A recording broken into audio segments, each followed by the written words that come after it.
एक बार की बात है। गांव के कुछ मनचले एक लड़की को रोज परेशान किया करते थे। रोज रोज की छेड़खानी से तंग आकर एक दिन वो लड़की गांव की नदी में कूद जाती है। अरे ये क्या?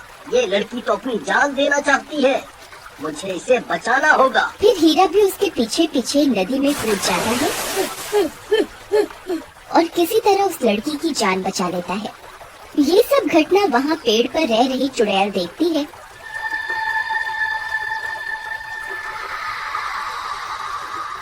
तो उसे हीरा से प्यार हो जाता है और वो एक सुंदर सी औरत का भेष बदलकर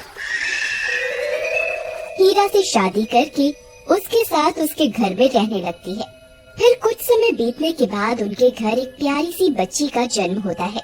हीरा बच्ची को गोद में लेकर बहुत खुश होता है, लेकिन रेशमा मन ही मन डर रही होती है।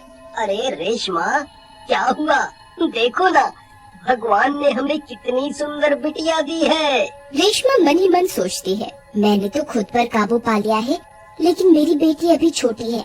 कहीं गांव वालों को पता चल गया कि ये चुड़ैल है तो वो इसे जिंदा नहीं छोड़ेंगे। फिर कुछ ही दिनों में रेशमा की बेटी दूसरे बच्चों के मुकाबले बहुत तेजी से बड़ी हो रही थी।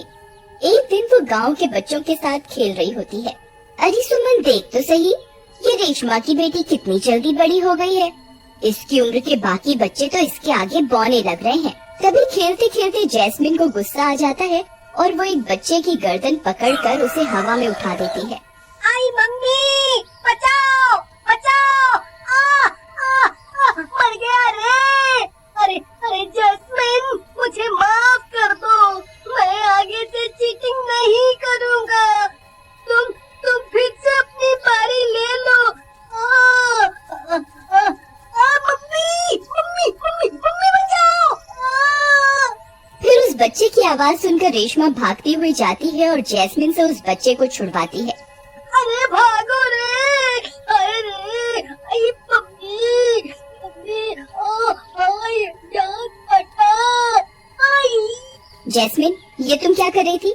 मैंने तुम्हें मना किया था ना कभी किसी भी बच्चे को हाथ मत लगाना। लेकिन माँ, उसने मेरे साथ चीटिंग की। मैंने तो सिर्फ उसे हल्का सा हाथ ही लगाया था और वो मम्मी मम्मी करके रोने लगा। बेटा, तुम आम बच्चों की तरह नहीं हो, तुम इन सबसे अलग हो। मैं इनसे अलग कैसे हूँ माँ? जैस्मिन के सवालों का जवाब रेशमा नहीं दे पाती और उसे घर के अंदर ले जाती है। फिर एक दिन रेशमा जैस्मिन के बाल बना रही होती है। माँ, आज मेरी 2 चोटी करो ना। नहीं नहीं बेटा, अभी तुम्हारे बाल इतने लंबे नहीं है कि 2 चोटी हो सके। फिर रात होने पर सब सो रहे होते हैं। तभी पड़ोस के घर में से किसी औरत के चीखने की आवाज आती है। अरे मर गई रे, हाय रे, कोई मेरे बालों पर उस तरह फेर कर मुझे गंजा कर गया रे। हाय रे, मैं तो गंजी हो गई। मोया कोई अंधेरे का फायदा उठाकर मेरे बाल ही ले गया। अरे रेशमा, ये कैसा शोर है भला? ये औरत इतना रो क्यों रही है? अजी आप सो जाइए, मैं देखती हूँ। फिर रेशमा उस औरत के पास जाती है। उस औरत को गंजा देखकर वो हैरान रह जाती है। अरे बहन, ये क्या हुआ? तुम्हारे बाल कहाँ गए?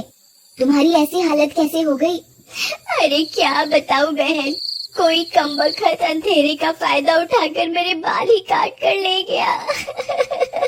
फिर रेशमा हैरान परेशान होकर वापस अपने घर आ जाती है और जैस्मिन के कमरे में झांक कर देखती है तो जैस्मिन सो रही होती है। फिर सुबह होने पर जैस्मिन फिर से अपनी माँ के पास बाल बनवाने आती है। माँ, आज तो मैं आपसे 2 चोटी करवा कर ही रहूंगी। अरे बाबा, कल ही तो बताया था कि तुम्हारे बाल अभी इतने बड़े नहीं हुए कि 2 चोटी हो सके। फिर रेशमा जैस्मिन के बाल बनाने लगती है, लेकिन ये क्या, 1 चोटी बनाने के बाद भी जैस्मिन के बाल खुले रह जाते हैं। देखो माँ, इन बालों की एक और चोटी बना दो। ये कैसे हो सकता है? कल तो 1 ही चोटी बनी थी, ये रात रात में बाल बढ़ कैसे गए? फिर जैस्मिन 2 चोटी बनवाकर बाहर खेलने चली जाती है। रात होने पर गांव में अचानक से चीख पुकार मच जाती है। अरे मर गई रे, मेरे बाल कौन काट कर ले गया? अरे गांव वाले जल्दी आओ, देखो कोई नास बेटा मेरे बालों को काट कर ले गया। अजी जल्दी उठिए, ये देखिए कोई आपकी पत्नी को अंधेरे में गंजा करके चला गया और आप घोड़े बेचकर सोते रह गए। अरे मैं तो लुट गई, बर्बाद हो गई। अब मैं किसी को अपना मुख कैसे दिखाऊंगी। फिर ये सब चीख पुकार सुनकर रेशमा और हीरा भी वहाँ पहुँच जाते हैं। अरे जग्गू भाई, ये तुम्हारी पत्नी के साथ क्या हुआ? इनके बाल कहाँ गए?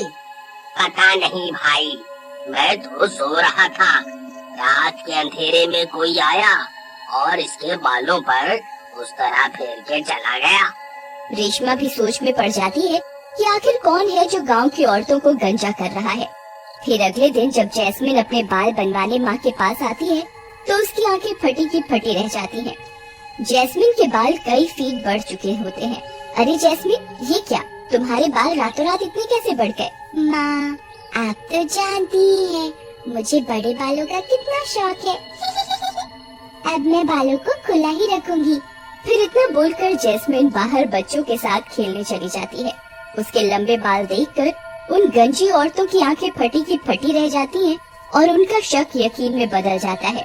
अरे दैया, जरा इसके बाल तो देखो, कल तक तो कितने छोटे थे, रात रात में कितने बढ़ गए। तभी रेशमा भागती हुई जाती है और जैस्मिन को वापस अपने साथ घर के अंदर ले जाती है।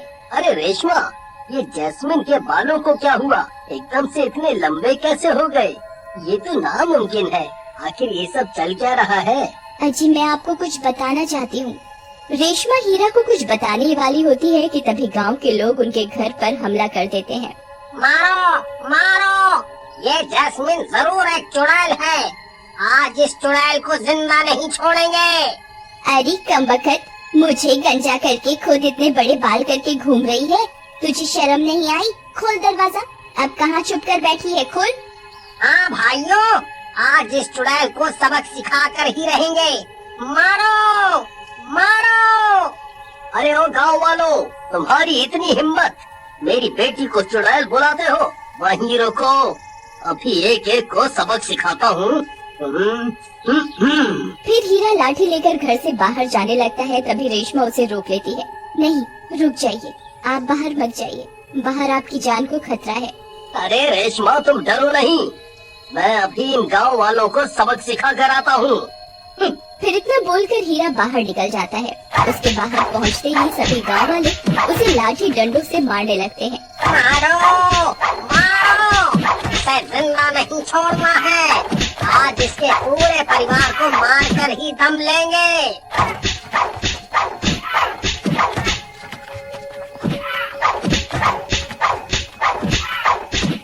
फिर रेशमा हीरा को बचाने के लिए घर से बाहर दौड़ पड़ती है। लगता है अब मुझे असली रूप में आना ही होगा, नहीं तो ये लोग इन्हें जिंदा नहीं छोड़ेंगे।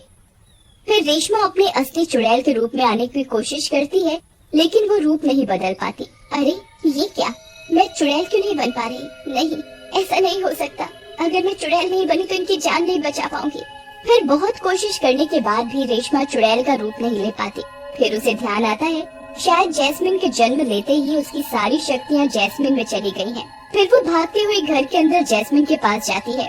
जैस्मिन, चलो, तुम्हारे बाबा को तुम्हारी जरूरत है, जल्दी चलो, नहीं तो गांव वाले उन्हें मार डालेंगे। फिर वो दोनों भागते हुए बाहर जाती हैं। गांव वाले अभी भी हीरा पर डंडों की बरसात कर रहे होते हैं। जैस्मिन, तुम्हें अपने असली रूप में आना होगा, अपनी शक्तियों को पहचानो, तुम्हारे बाबा को आज तुम्हारी जरूरत है। अपनी शक्तियों को पहचानो बेटा। तभी अपने बाबा की हालत देखकर जैस्मिन को गुस्सा आ जाता है और वो अपनी शक्तियों को पहचान जाती है और उसका आकार बढ़ने लगता है।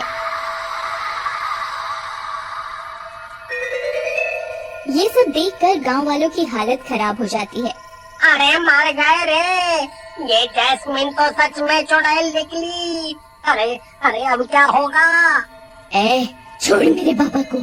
अगर किसी ने उन्हें हाथ लगाने की कोशिश भी की तो उसका सर उसके धड़ से अलग कर दूंगी।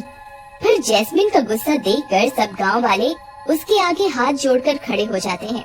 जैस्मिन बेटा, शांत हो जाओ, अब मैं ठीक हूँ। फिर अपने बाबा को सही सलामत देखकर जैस्मिन का गुस्सा शांत हो जाता है और वो अपना आकार छोटा कर लेती है। फिर रेशमा सभी गांव वालों को यकीन दिलवाती है कि जैस्मिन से किसी को कोई खतरा नहीं होगा।